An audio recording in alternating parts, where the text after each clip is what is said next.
أسمع آيات التهاني والتبريكات للعراق، لأهل العراق، لمنتخب العراق من القلب. مبروك يا أشقاء، ويا رب أنها تكتمل المهمة. سبحان الله يا جماعة، اليوم في شيء ما حد ربطه، ما شفت ولا سمعته. في 86 العراق خطفت من الإمارات هدف قاتل في اللحظات الأخيرة، صدام كريم، وكنا قاب قوسين أو أدنى. والتصفيات وين كانت توديك؟ المكسيك. واليوم المنتخب العراقي الشقيق وصل إلى المكسيك في الانتركونتيننتال. كل المباركة من القلب يا هذا الشعب العظيم، يا هذا الكرم العظيم. كل شيء فيكم عظيم. والله إن انتابتنا مشاعر بعد التقدم، فرحانين لمنتخبنا.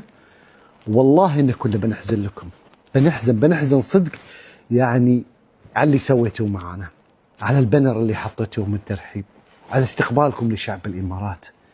انتم تستحقون من يفرح لكم، تستحقون من يوقف معاكم، تستحقون من انه من القلب يبارك، مو مجامله. ترى انا منتخبي خسران اليوم وانا طلعت من تصفيات كاس العالم، هذا كان حلم يراودنا. لكن العراقيين على اللي قدموه من سمو اخلاق وطيب وكرم وضيافه، والله تفرح لهم. احزن لمنتخبي، نعم، افرح لكم وابارك لكم واقول الله يجعل ايامكم كلها سعاده وكلها فرح. اهل العراق اخجلتونا، والله العظيم ان فعلا الواحد يستحي إن حتى يرد في تغريده على طيبكم وعلى كرمكم وعلى اخلاقكم. شكرا لكم بكل الكلمات الجميله في لغتنا العظيمه، بكل المفردات اللي فيها حب ومشاعر صدق. مبروك عراقنا. سيدي صاحب السمو رئيس الدولة ما يقول العراق، يقول عراقنا. أنتم عراقنا، أنتم أهلنا.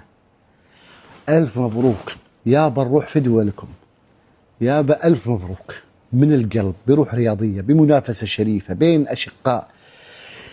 يعني كل واحد قال للثاني أنا أحبك، كل واحد قال للثاني هي منافسة شريفة.